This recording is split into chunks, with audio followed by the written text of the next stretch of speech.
Okay, so there's one non-critical task in this project, and the non-critical task is non-critical by virtue of the fact that it is in a start-to-start relationship with its predecessor, and it can endure another 2 days. It can persist another 2 days without affecting the final milestone before it itself becomes critical. All right, so that's the non-critical task, which is entitled Internet Search. It lasts for 2 days. Okay, we have slack time indication there because slack was activated there under Gantt chart format. Not only that, but we have the baseline below because we've set the baseline. And the baseline shows that we're pretty much on baseline.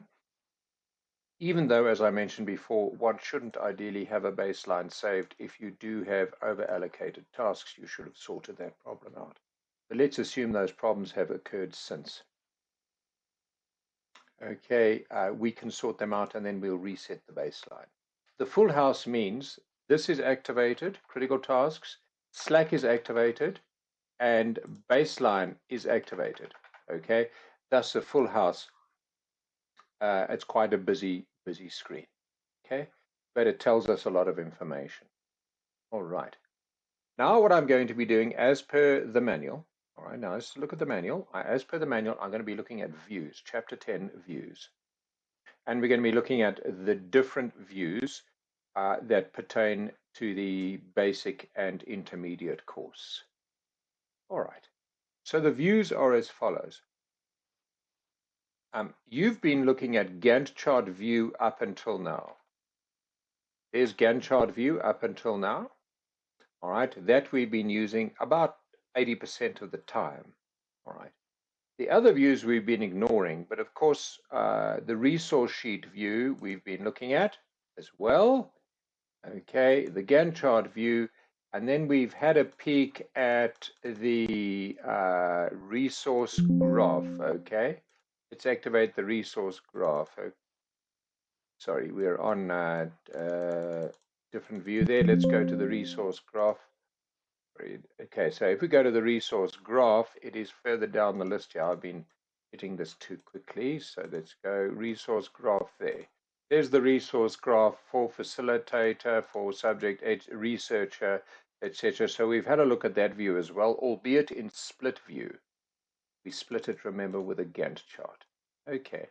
Remember, the views are also activated by the bottom right-hand corner. There we have Gantt chart. There we have task usage. There we have team planner. There we have resource sheet. You've been working with 2 of those views. The other views will be used extensively on the advanced course.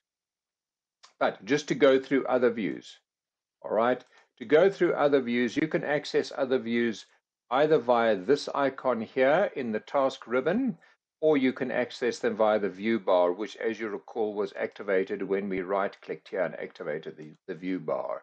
The calendar view, and I'm just showing this to you, we don't need to work in it right now, but the calendar view is much like Outlook. To my knowledge, there's still not, and we've been crying out for it for a long time, but there's still not an ability to export that view into Outlook. But I speak under correction for the 2021 version. Certainly not beforehand. Okay, it would be nice if you could just export this straight into MS Outlook. Please note with the calendar view, you can relate tasks. Look at this. You can relate tasks. You can also create tasks.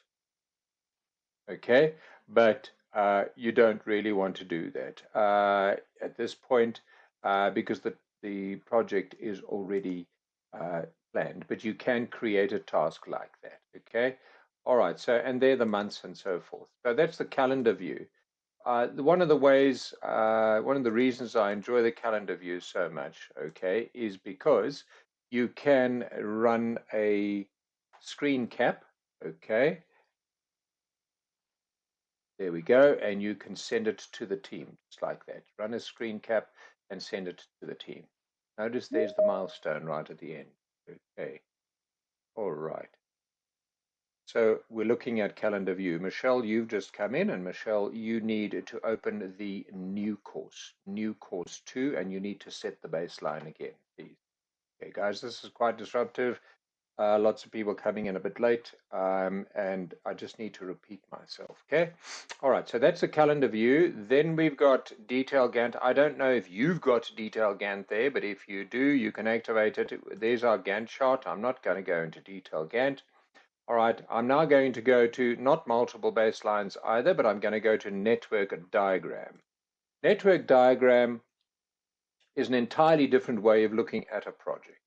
Okay, it's looking at it as if it were a network diagram, which was pretty, should I say, popular during the 70s, 80s, and 90s of the last century. Okay, and one can do this manually, and as Winston was telling me earlier, he can do this in the sand without a pen and so forth. So you'll see there, you can plan it. Please note, this version in MS Project is not the proper configuration. It's a different way of rendering the network diagram. A proper network diagram I did show you guys earlier, and I'm going to show you again now in our exercise in Excel. A proper network diagram looks like this. Let's go to network diagram over here. This is from our project management course. There we go. There's a proper network diagram. Okay, with 9 blocks, 3, 6, 9 blocks.